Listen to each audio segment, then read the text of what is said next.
کہا میری بیوی بہت بد زبان ہے، میں کئی دفعہ طلاق دینے کی سوچ چکا ہوں، لیکن میرے 3 بچے ہو چکے ہیں، بچوں کو دیکھتا ہوں تو پھر میں اپنے صبر کا گھونٹ پی لیتا ہوں، ورنہ میرا جی چاہتا ہے اس کو ابھی طلاق دے کے گھر سے نکال دوں۔ دولت بھی موجود ہے، خوبصورتی بھی موجود ہے، شکل بھی موجود ہے، عزت بھی موجود ہے، سہولت بھی موجود ہے، کیا چیز موجود نہیں؟ ایک خاتون مجھے ملنے آئی، ملانے والے نے مجھ سے کہا کہ اس کا خاوند کھربوں پتی، ارب پتی نہیں، کھرب پتی آدمی ہے، کھرب پتی۔ کھرب پتی پاکستان میں 2 4 10 آدمی ہیں۔ اس خاتون نے آ کر میرے سامنے بولنے سے پہلے ہی رونا شروع کر دیا، ورنہ پہلے کوئی عورت یا مرد آ کے دکھڑا سناتا ہے پھر روتا ہے، وہ روئی پہلے اور بات بعد میں۔ وہ کہنے لگی مولانا صاحب مجھے لوگ بڑا خوش قسمت سمجھتے ہیں کہ میں بہت بڑے مالدار کی بیگم ہوں، لیکن میں لعنت بھیجتی ہوں اس کی دولت پر کہ اس کا رویہ ہی میرے ساتھ اچھا نہیں، تو میں ہیرے کے سیٹ کیا کروں، میں سونے چاندی کے سیٹ کیا کروں، میں یہ کروڑوں روپے کی گاڑی کو کیا کروں جب میرے خاوند کا رویہ ہی میرے ساتھ انسانوں والا نہیں ہے اور اس کے اخلاق اچھے نہیں ہیں۔ میں آگ لگا دوں اس ساری دھن دولت کو، مجھے محبت چاہیے، اخلاق چاہیے، وہ کوئی نہیں اس کے پاس۔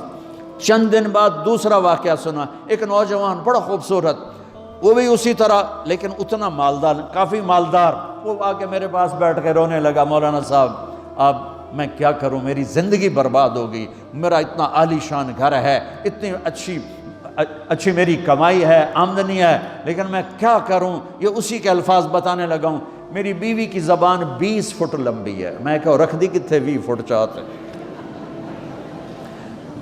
میں کہا وچوں 19 فٹ کٹ دے شاید کچھ کم بن جاوے۔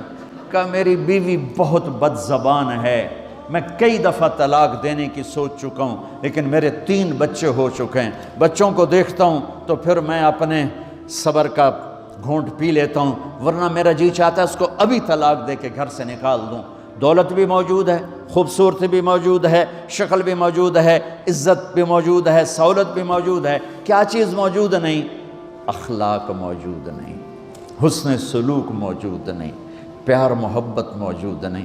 اب اپنے گھروں میں اگر خوشی دیکھنا چاہتے ہیں، ہر رشتے کو اگر آپ آباد کرنا چاہتے ہیں تو میرے نبی والی محبت دینا سیکھیں، میرے نبی والی محبت دینا سیکھیں، اپنے بچوں کو بھی، اپنی اولاد کو بھی، اپنے بہن بھائیوں کو، اپنے ماں باپ کو، ساس بہو کو، بہو ساس کو، سسر بہو کو، بہو سسر کو، بھائی بھائی کو، بہن بہن کو، اللہ کے واسطے برداشت کرنا سیکھو۔ مجھے میرے رب کی قسم ساری دنیا کا چین و سکون برداشت میں ہے، صبر میں ہے، صبر میں ہے، صبر میں ہے۔ زبان۔ ایک نوجوان میرے پاس آیا، کہا جی میری بیوی سے لڑائی ہوتی، مجھے کوئی تعویذ دو۔ میں نے کہا بیویوں پہ تعویذ اثر ہی نہیں کرتا۔ کہنے لگا کیا کروں؟ میں نے کہا ایک عمل بتاتا ہوں، سنت عمل، کہ 1-2 لقمے اپنے ہاتھ سے بیوی کو کھلا دیا کرو۔ وہ کہنے لگا اس سے کیا ہوگا؟ میں نے کہا تو تم دیکھو گے، پھر میں پوچھوں گا تم سے کیا ہوگا۔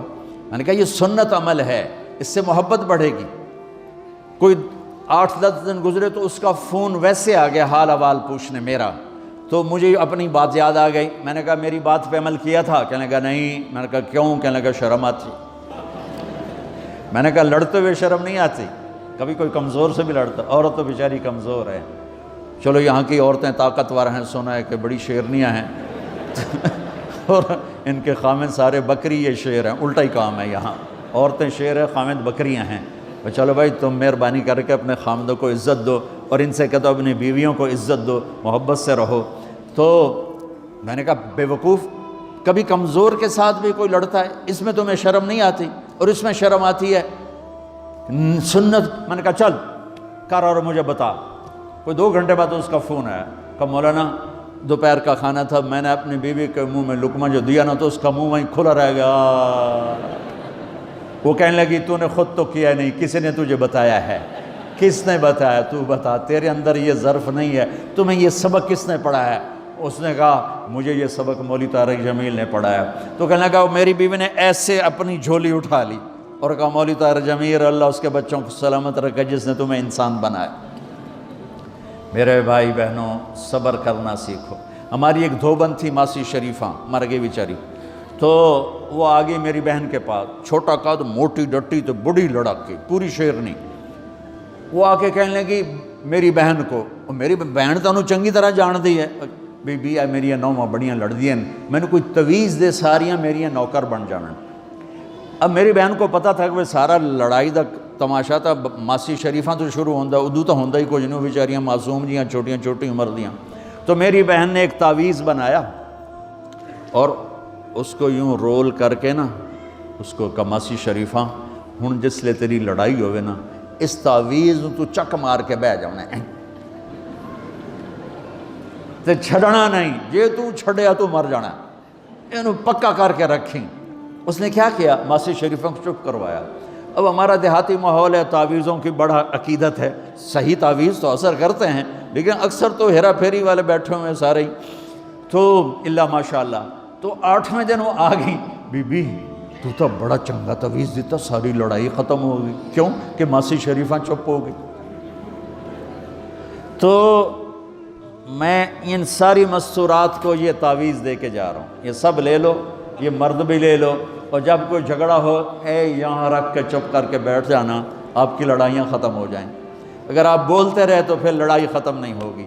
میرے نبی کی زندگی سیکھو، معاف کرنا سیکھو، محبت دینا سیکھو، ایسا نہ ہو کہ دو آپس میں بولتے نہ ہوں، ایسی بد اخلاقی سے بچو۔ اور آخری بات یہ ہے، آپ اس ملک میں رہتے ہیں، اب یہ آپ کا ملک ہے، اگر آپ کے پاسپورٹ ہیں تو یہ آپ کا ملک ہے، اس کو اس کے قانون کو عزت دو، اس کے قانون کو احترام دو۔ یہاں کی گورنمنٹ کے ساتھ مجھے پتہ چلا ہے کہ بہت سے لوگ ہیں فرضی بیمار بن کے وظیفے لے رہے ہیں، یہ حرام ہے، یہ دھوکہ ہے، یہ فراڈ ہے۔ جو حکومت آپ کی اتنی ہمدرد ہو کہ گھر بیٹھے آپ کو وظیفہ پہنچائے، آپ کے بچوں کے وظیفے لگائے، آپ کے وظیفے لگائے، انہی کے ساتھ دھوکہ کرنا ہے، انہی کے ساتھ فراڈ کرنا ہے۔ اللہ کی قسم یہ آپ اپنے ساتھ فراڈ کر رہے ہیں، یہ آپ اپنی ذات کو دھوکہ دے رہے ہیں، ان کو نہیں دھوکہ دے رہے، آپ اپنے آپ کو دھوکہ دے رہے ہیں۔ ایک سردار جی ریل میں چڑھا، ہنسی جائے، لوگوں نے پوچھا سردار جی بڑے ہنس رہے ہو؟ کہنے لگا ریلوے والوں کے ساتھ آج بڑا فراڈ کیا، چکر کا دے دیا، ریلوے کو چکر دے دیا ہے۔ کہ سردار جی کیا چکر دیا ہے؟ کہنے لگا واپسی کا ٹکٹ بھی لے لیا ہے اور واپس میں نے آنا کوئی نہیں ہے۔ نہ کہ سردار جی اپنے آپ نے چکر دیتا ہے تسی تو جتنی 2 نمبری کرنے والے ہیں یہ اپنے آپ کو چکر دینے والے ہیں۔ اللہ کے واسطے اس حکومت کا نہ ٹیکس چراؤ، نہ ایسی 2 نمبری کرو، نہ یہاں کی بچیوں کو دھوکہ دے کر کاغذ بنانے کے لیے شادیاں کرو۔ جب انگریزوں کی حکومت تھی انڈیا پر تو دلی میں ایک وہ پک پاکٹ رہتا تھا جیب کترا، اس کا چیلا شام کو 2 روپے لے کر آیا تو اس نے اس کو تھپڑ مارا، سارے دن میں 2 روپے۔ تو کہنے لگا استاد آج بڑا مال مارا تھا، ایک گورے کی جیب کاٹی تھی، بہت پیسہ تھا۔ جب میں 4 قدم چلا، سننا ذرا اس زمانے کے چور کا ایمان سننا، کہنے لگا جب میں 4 قدم چلا تو مجھے خیال آیا اگر قیامت کے دن عیسیٰ علیہ السلام نے میرے نبی کو گلہ دے دیا کہ آپ کے امتی نے میرے امتی کی جیب کاٹی تھی تو میرے نبی کو شرمندہ ہونا پڑے گا۔ تو پھر میں نے کہا میری وجہ سے میرا نبی شرمندہ ہو، میں نے جا کر اس کو واپس کر دیا، اے 2 روپے اپنے دے کپ کے لے آندے۔ تو اس نے اس کو 10 روپے انعام دیا کہ یہ 10 روپے تیرا انعام ہے۔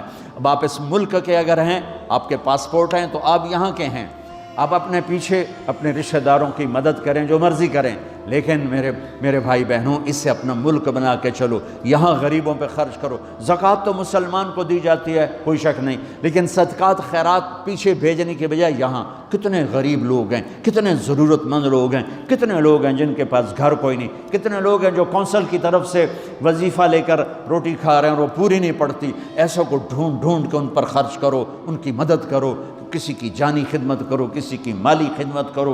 میرے نبی نے فرمایا ہر مسلمان کے لیے ضروری ہے کہ صدقہ دے، ہر مسلمان روزانہ صدقہ دے۔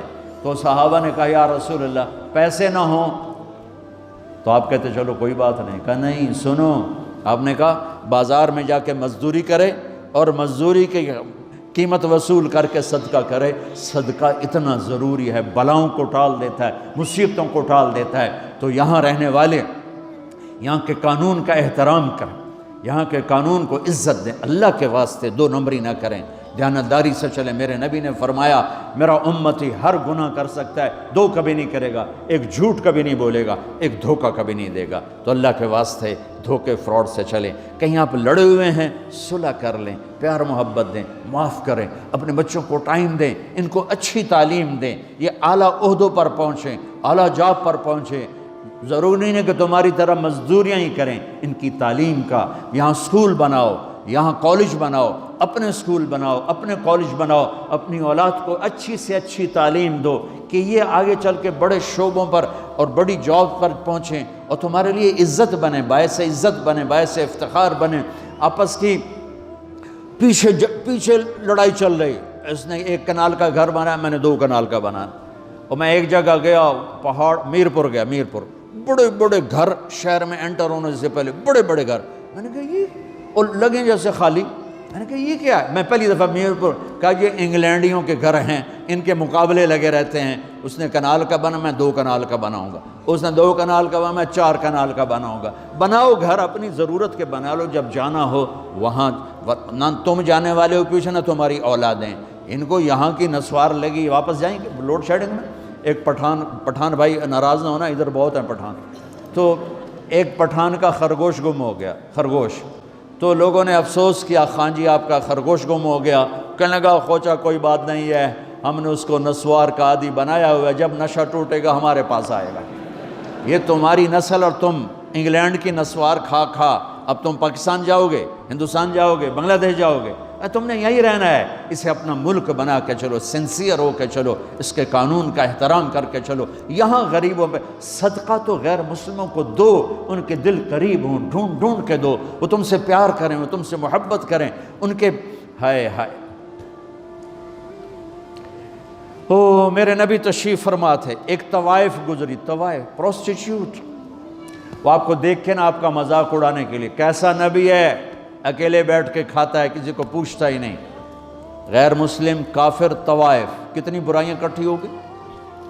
آپ نے کہا آ جا، وہ آ کے بیٹھ گئی، آپ نے کہا کھا، وہ تو آپ کا مذاق اڑا رہی تھی کہ نہیں ایسا نہیں کھاؤں گی، جو تیرے منہ میں ہے اپنے ہاتھ سے نکال کے مجھے کھلا۔ اس کا خیال تھا یہ مجھے ڈانٹیں گے، کہیں گے اس کو اٹھاؤ، 2 چھتر مارو، اس کو دفع کرو، میں کہوں گی دیکھو تمہارا نبی کیسا ہے، اتنا بد اخلاق۔ تو انہوں نے کہا نہیں، جو تیرے منہ میں ہے وہ نکال اور اپنے ہاتھوں سے میرے منہ میں ڈال۔ میرے نبی نے کہا یہ لو، آپ نے لقمہ منہ سے نکالا اور اس کے منہ میں ڈالا۔ اب پنجابی کی مثال ہے، کبے نو لت لگی اور سدھا ہو گیا۔ میرے نبی کے منہ کا لعاب جب اس طوائف کے منہ میں گیا، وہ ساتھ ہی کلمہ پڑھ گئی، ایمان لے آئی اور مدینے کی شریف ترین عورت بن گئی۔ میرے نبی تو اس طرح اخلاق والے تھے۔ یہاں تو نوکر سسٹم نہیں، میں پاکستان میں بھی روتا رہتا ہوں کہ نوکروں کے برتن الگ ہیں اور مالکوں کے برتن الگ ہیں، عورتوں کی نوکروں کی پلیٹ الگ ہے اور مالکوں کی پلیٹ الگ ہے۔ میرے نبی نے طائف کے کافر آئے، روزانہ ان کے ساتھ بیٹھ کے رات کو کھانا کھاتے تھے، ان کا جھوٹا کھاتے تھے۔ یہ اخلاق تھے جس نے انہیں کلمے میں داخل کر دیا۔ نجران کے جوڑ نظر آئے گا، اور میرے رب کی سنو، ان استقالنی عقلت لا، تو توبہ توڑ کے لے آئے 1 دفعہ یا 1000 دفعہ، ایسا جوڑوں گا کہ جوڑ نظر ہی نہیں آئے گا، بے جوڑ کر دوں۔ اور یہ تیرے کرامن کاتبین کو بھی نہیں پتہ چلے گا کہ یہ توبہ ٹوٹی ہوئی ہے اور ٹوٹ کے جڑی ہے یا ٹوٹی نہیں۔ اللہ ایسی توبہ ہماری قبول کرے گا۔ جب ہو توبہ کرو، جب ہو توبہ کرو۔ تو نیت کرتے ہو توبہ کی؟ اگر ہم نے سچے دل سے کر لی تو اللہ کی قسم یہیں بیٹھے بیٹھے ہم سب ایسے ہو جائیں گے جیسے ماں کے پیٹ سے نکلے ہوں۔ اور پھر اگر ٹوٹ جاتی ہے، وہاں جا کے ٹوٹ جاتی، پھر کہنا یا اللہ میری توبہ۔ ماں تنگ آ کے شاید بچے کو مارنے لگ جائے، لیکن میرا رب کبھی تنگ نہیں پڑتا، جب بھی جھکو گے معاف کرے گا، جب بھی جھکو گے معاف کرے گا۔ اللہ تعالی ہمیں توفیق دے۔ تو میرے ساتھ کہو یا اللہ میری توبہ، پھر کہو یا اللہ میری توبہ، پھر کہو یا اللہ میری توبہ۔ اب اگر دل سے ہے تو سب معاف ہو گیا۔ آپ سب کو مبارک ہو۔